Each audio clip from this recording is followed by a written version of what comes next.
তারেক রহমান আজকে বলেছেন স্বৈরাচারের মতোই গুপ্তরা এখন নতুন জালিমে পরিণত হয়েছে। তাদের কাছে দেশের মা বোনের নিরাপদ না, বোনের নিরাপদ নয়, গুপ্তদের শিক্ষা দেওয়া হবে। তিনি বলেছেন এই জানেন আসলে গুপ্ত, তিনি নিশ্চয়ই বলেছেন গুপ্ত। আবার দেখলাম তিনি আবার তার জনসভার সামনেও আছে, তাদেরকেও গুপ্ত বলেছেন। কারণ কোন গুপ্তদের তিনি শিক্ষা দেবেন? গুপ্ত শব্দটা খাঁটি বাংলা শব্দ। তো গত কিছুদিন থেকে এই শব্দটা হয়ে গেছে একটা গালির মতো। তো ওই যে আওয়ামী লীগের প্রসঙ্গ আনলেন আপনি, আওয়ামী লীগের মধ্যেও কিন্তু এরই মধ্যে গুপ্ত কায় কারবার শুরু হয়ে গেছে। শহরে একরকম, মফস্বলে আর একরকম, যেটা শরীফ ভাই একদম যথার্থ বলেছেন। তো মেসেজটা দাঁড়াচ্ছে এই যে আওয়ামী লীগ ভোট দেওয়াও একটা ঘটনা, না দেওয়া একটা ঘটনা, যার উপর নির্বাচনের ফলাফলটা কিন্তু অনেকাংশে নির্ভর করবে। তো দেয়ার প্রশ্নটা এরকম, সেটা বাংলাদেশের এক বাস্তবতা, রাজনীতিরও বাস্তবতা, সামাজিক বাস্তবতা। একটা চোরও যে প্রভাবশালী তার ধারে কাছে বেশি ঘেঁষে। তো আমরা এই দুটা দলের মধ্যেই দেখেছি আমাদের কাছে যেসব তথ্য, যে আওয়ামী লীগকে আয়ত্ত করার ভরসা দেওয়ার একটা প্রতিযোগিতা কিন্তু চলছে। তো সেটা করতে গিয়ে তারা হয়তো নির্বাচনী যুদ্ধে হেরফের হবে, কেউ কাউকে ঘায়েল করবেন। এর মধ্য দিয়ে তারাও কিন্তু এক ধরনের গুপ্ত লালন পালনে লিপ্ত হয়ে গেছেন। তো গুপ্ত জিনিসটা বিলুপ্ত হয়ে যাবে এটা আশা করা যায় না কখনো। আপনি কি মনে করেন, আমি যা ছোট যে আওয়ামী লীগের এই ভোটগুলো আসলে কোন দিকে যাবে, আপনি সেটা কোনো মনে ধারণা করা করতে পারেন? সেটা মনে করা বড় কঠিন। কিন্তু এতটুকু বলা যাবে যে যেখানে বেশি প্রভাব দেখাতে পারে, বেশি নিরাপত্তা দিবে, এই নিশ্চয়তা দিতে পারে, আরো খাঁটি এখানে বাংলা করলে। দুইটা ঝামেলা। একটা হচ্ছে প্রভাবশালী, একটা এটা তো আবার নেগেটিভ হিসেবে নিতে পারে, জি, আবার তাকে শিক্ষা দেওয়ার জন্য তো ভোট দিতে পারে। ওই যে গুপ্ত বললাম, সেও তো তার গুপ্ত কৌশল অবলম্বন করবে, সেটা তো আমাদের এখানে পরীক্ষিত। আর যেহেতু এর মধ্যে গালি, আমাদের এখানে কোনো গালি বেশি দিন স্থায়ী হয় না। কোনটা গালি আর কোনটা প্রশংসা, ওই তফাৎ বেশি দিন থাকে না। ওই বাস্তবতায় যে এলাকায় যে বেশি আওয়ামী লীগকে হাসিল করতে পারবে সেটা বেশি হবে। আপনার এখানে একটু স্মরণ করতে হয়, এনসিপি রাজনৈতিক দল করবে কি করবে না, শরীফ ভাইয়ের বোধহয় মনে থাকতে পারে, ওই আলোচনার সময় এনসিপি নেতারা প্রথম দিকে অস্বীকার করেছিলেন, পরবর্তীতে চেপে গেছেন। অন্তত রাজধানীতে বিভিন্ন ওয়ার্ড কাউন্সিলরদের সাথে গোপন বৈঠক করেছিলেন। অর্থাৎ এই ঢাকার এই ওয়ার্ড কাউন্সিলর কারা, এরা কি জিনিস, এটা সবাই জানেন। অর্থাৎ আওয়ামী লীগের তো বটেই, তার উপর তাদের আরও নানান খায়ে খাতির আছে, প্রভাব আছে, নানান বিশেষণও আছে কারো কারো। তো সেটা তো গ্রামাঞ্চলে আরও বেশি, গ্রামাঞ্চলে গোপন রাখার কোনো সুযোগ নাই। আরেকটা জিনিস যেটা এবার, যেটা ছোট্ট করে নির্বাচন, বলতে হবে। ছোট্ট করে শেষ করে ফেলছি, শরীফ ভাই খুব দামি কথা তুলেছিলেন, আপনি আরেকটা প্রশ্ন করাতে চলে গেছে। খুব সমালোচিত ছিল একটা বিষয়, যে আমাদের যারা মাননীয় সংসদ সদস্য হবেন, অর্থাৎ এমপি হবেন, মেম্বার অফ পার্লামেন্ট হবেন, তারা আইন নিয়ে থাকবেন, দেশকে প্রশাসনকে আরও কত বেটার করা যায় সেটা নিয়ে থাকবেন, যে তারা যেন এই গম, ইট, রড, কম সিমেন্ট নিয়ে টিন না রাস্তা। থাকেন। কিন্তু আমরা এবার খেয়াল করলাম গত কয়েকদিন যথারীতি তারা ওই ইট, রড, সিমেন্ট রাস্তা করবেন, ব্রিজ করবেন, যেখানে নদী নাই, খাল নাই, ওখানেও ব্রিজ করে দিবেন আশ্বাস দিচ্ছেন, মানুষও হাততালি দিচ্ছে। অর্থাৎ মানুষকে তারা আয়ত্ত করে ফেলেছেন। ওই প্রশ্নটা কিন্তু আর সামনে আসতো না যে আপনারা এমপি, আপনারা আইন নিয়ে থাকবেন, এটা আইন মেরামত করবেন, অতীতের আইন মতোই তো একই একই বন্দোবস্ত। সিস্টেমের। অথচ আমরা বলছিলাম, জি, খুব আশা করছিলাম একটা নতুন বন্দোবস্ত। সেটা তো আমরা মানি নাই। যদি হয়তো সেটা বলে, অনেকে বলেছিলেন পিআর পদ্ধতি হলে এই জিনিসটা হয়তো পিআর তো ভুলেই গেছি, পিআর পিআর নামে হলে কিছু হয়তো ছিল কিনা এখন আর আইন জানি না। বিষয়ে কথা বলতেন। এখন বরং দুই দল দুই দলের পিআর করছে পিআর ভালোভাবে। করতে ধন্যবাদ। শরীফুজ্জামান শরীফ, আওয়ামী লীগকে যেভাবে আমরা সক্রিয় বা ভিতরে ভিতরে সক্রিয়তা দিচ্ছি, কিন্তু বাম দল তো অনেকগুলো আছে, তারা এত নিষ্ক্রিয় কেন এই নির্বাচনে? বাস্তবতা হচ্ছে যে তাদের সাংগঠনিক কাঠামোটা খুব দুর্বল হয়ে পড়েছে এবং আমাদের দেশের রাজনৈতিক পরিস্থিতিতে যে ধরনের কৌশলটা অ্যাডাপ্ট করা দরকার ছিল, যে ধরনের কৌশলী হওয়া দরকার ছিল, সেখানে তারা নেই। এবং আপনি খেয়াল করে দেখবেন বাম রাজনৈতিক দলগুলো জোট করেছে, কিন্তু দলের মূল নেতৃত্ব কেউ নির্বাচনে অংশগ্রহণ করছে না। এটাকে আমি এক ধরনের চালাকি বলবো, আরও একটু যদি রূঢ় ভাষায় বলতে বলেন, আমি এটাকে এক ধরনের ধোঁকাবাজিও বলবো। বাংলাদেশের কমিউনিস্ট পার্টির একজন মনে করছেন, মনে হ্যাঁ, প্রেসিডেন্ট সেক্রেটারি করছেন, কিন্তু এক একটা দলের যে ফিগার হিসাবে যাদেরকে আমরা চিনি, যে মুখগুলো পরিচিত, তারা কেউ নির্বাচনে অংশগ্রহণ করছে না। তো স্বাভাবিকভাবে প্রশ্ন যদি করেন যে আপনাদের যে মুখগুলো পরিচিত, তারা আপনাদেরকে যদি পাবলিক 151টা আসন দেয়, তাহলে আপনাদের প্রধানমন্ত্রী কে হবে ইত্যাদি। নিশ্চয়ই তারা কোনো জবাব দিতে পারবে না। দ্বিতীয়ত, সমন্বয়হীনতা আছে। অনেকগুলো জায়গায় দেখা গেছে যে ভোট হয়তো 1000, 1200, 1500 ভোট পাবে, কিন্তু 3-4টি দল একাধিক ক্যান্ডিডেট দিয়ে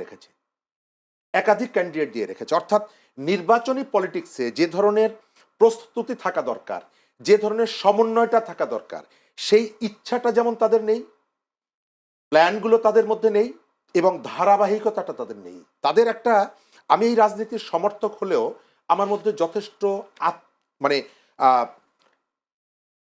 কি বলা যায়, আমি আত্মসমালোচনার একটা আত্মসমালোচনা, আত্মদহন আছে, যে আমরা বিপুল মানুষকে যে স্বপ্নটা দেখিয়েছি, সেই স্বপ্নটা আমি আমার ক্ষেত্রে এটি প্রয়োগ করছি না।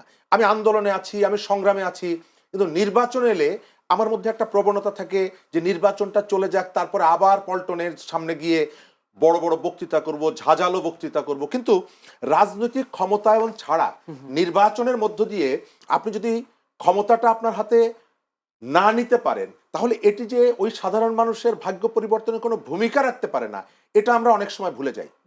আমি যদি ভাই বলি, বর্তমান যে রাজনীতি চলছে, এই রাজনীতির কারণে বাম দলগুলোর রাজনীতিকে মুখ থুবড়ে পড়লো। প্রথমত সাইফুল ভাইও তো বিএনপির হয়ে তিনি নির্বাচন করছেন। সাইফুল হক, সাইফুল ভাইরা অনেক বছর ধরে কিন্তু এর আগে আওয়ামী লীগের আমরা দেখেছি, আওয়ামী লীগের রাশেদ খান মেনন, হাসানুল্লাহ কিনু।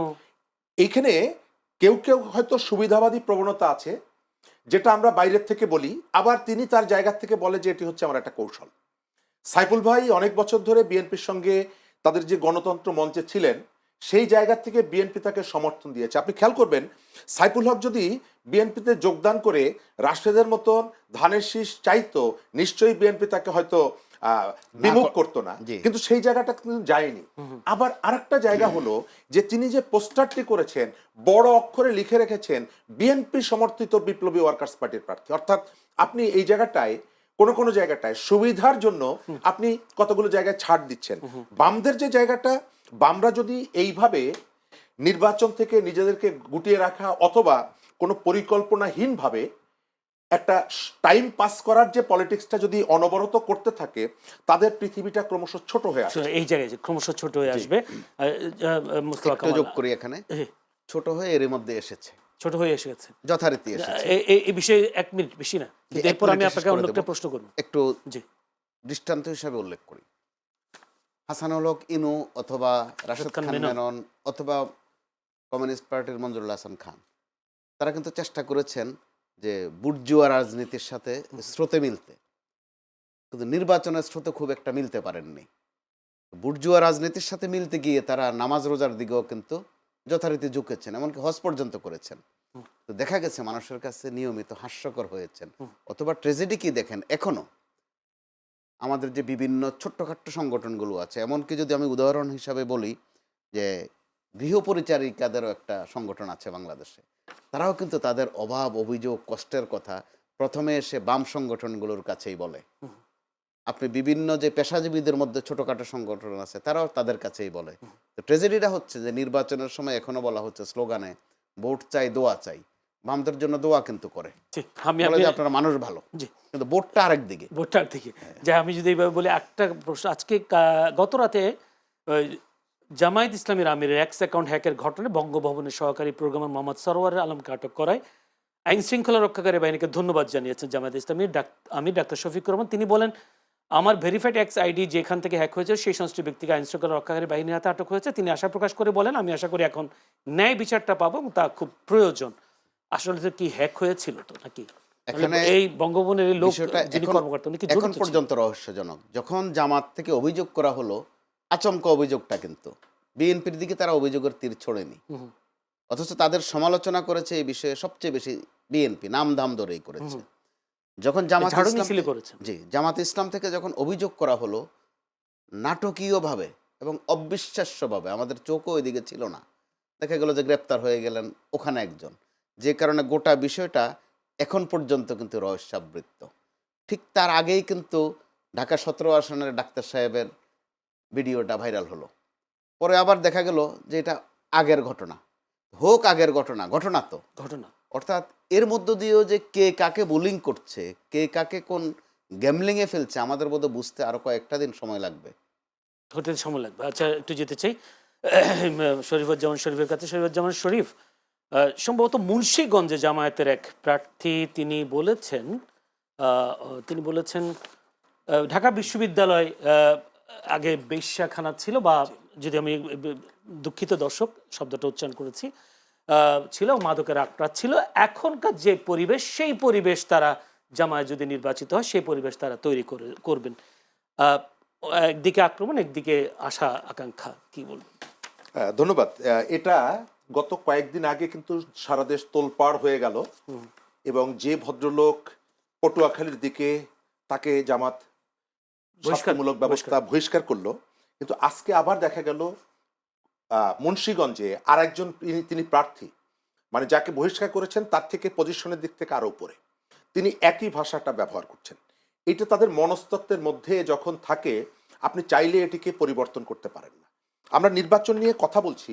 গতকালকে লক্ষ্মীপুরে ব্যালট এবং সিল সহ একজন গ্রেপ্তার হয়েছে। আজকে কিন্তু জামাত তাকে দল থেকে বহিষ্কার করেছে। গতকালকে বলেছিল যে তিনি আমাদের কেউ না, এটা ষড়যন্ত্র। আজকে বহিষ্কার করা মানে হচ্ছে রেসপন্সিবিলিটি আমি নিয়ে নিচ্ছি। আমি গত কয়েকদিন ধরে দেখতে পাচ্ছি, একদিকে কোথাও কোথাও দেখা যাচ্ছে স্টেট যে আমাদের মেকানিজম, তারা জামাতকে টার্গেট করছে, আবার জামাতও কোথাও কোথাও নিজেরা সেই ফাঁদে পা দিচ্ছে। এই যে মনস্তত্ত্ব, নারী বিদ্বেষী, নারীকে ঘৃণা করা, নারীকে অশ্লীলতার মধ্যে নিয়ে যাওয়া, এই জায়গা থেকে সম্ভবত তাদের যতই চেষ্টা করুক তারা বের হতে পারছে না, কারণ একটা বড় অংশ তাদের মনস্তত্ত্বে এই বিষয়টা ধরে রেখেছে। এবং আপনি প্রায় দেখবেন যে তাৎক্ষণিকভাবে কতগুলো শাস্তিমূলক ব্যবস্থা, কিন্তু এর দীর্ঘমেয়াদী ফলাফলটা কি? আমি আপনাকে মনে করিয়ে দিই, চট্টগ্রামে যে নেতা শাহজাহান চৌধুরীকে শোকজ করা হয়েছিল, মনে আছে?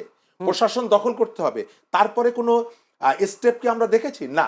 অর্থাৎ মানুষের মধ্যে যখন রিপারকেশনটা আসে, তাৎক্ষণিকভাবে একটা পদক্ষেপ নিয়ে তারপরে বিষয়গুলো ভুলে যাওয়া, এটি যদি আপনি কন্টিনিউ করেন, মানুষ একসময় বুঝতে পারবে এটা চালাকি। এবং এই যে নারীকে যেখানেই সুযোগ পাচ্ছেন, আপনি ডাকসুতে ভালো করেছেন, কোনো সমস্যা নেই, এটিকে আপনি শো করার জন্য আপনাকে নারীকে অশ্লীলভাবে, সেখানে প্রস্টিটিউশন ছিল, সেখানে প্রস্টিটিউটরা থাকতো, এটি কি আপনি কখনো এসে দেখেছেন নাকি নিজের অন্যের কাছ থেকে শুনেছেন? আচ্ছা, যদি দেখেনও তাহলে কি এইভাবে বলতে পারেন? না। তারপরেও কেন বলে? দলের পক্ষ থেকে শক্ত অবস্থান নেওয়ার পরেও কেন বলে? বলে হচ্ছে মনস্তত্ত্বের মধ্যে ওটি গেথে আছে যে নারী মানেই হচ্ছে চরিত্রহীন, বিশ্ববিদ্যালয়ে যারা পড়ে তারা হচ্ছে চরিত্রহীন।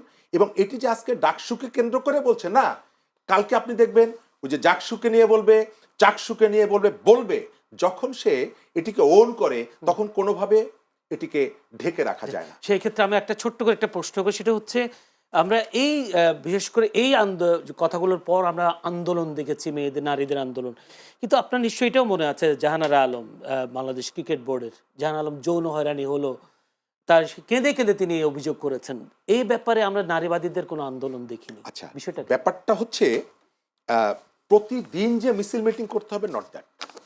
এই যে কামাল ভাই বললেন যে গৃহকর্মীদের একটা সংগঠন আছে, আমি এই সংগঠনটার সাথে অনেক বছর ছিলাম। এটির নাম হচ্ছে গৃহকর্মে নিয়োজিত নারী শ্রমিক নেটওয়ার্ক। আমি স্বেচ্ছাসেবক হিসেবে ছিলাম এবং বিভিন্ন জায়গায় গৃহকর্মীদের উপরে নির্যাতন নিয়ে আমি প্রচুর প্রোগ্রাম করেছি। গত পরশুদিন বিমানের সর্বোচ্চ কর্মকর্তার বাড়ির যে দুঃখজনক এবং নিন্দনীয় ঘটনা, এখন যদি জিজ্ঞেস করেন এক সময় তো করতেন, এখন নামেননি কেন? পরিবেশ পরিস্থিতি বাস্তবতা সবসময় পারমিট করে না, বা সেই ধরনের অবস্থাও থাকে না। তবে আমরা যদি এটিকে ঘৃণার জায়গাটা, অবশ্যই নামা উচিত, কিন্তু কখনো কখনো নামে আমরা হয়তো খেয়াল করি না, অথবা প্রত্যেকটা ঘটনা প্রতিদিন যে নামতে হবে এটিও সম্ভবত সম্ভব হয়ে ওঠে না। তবে এই ঘটনাগুলোকে যে মানুষ নিন্দা করে, এটি করে।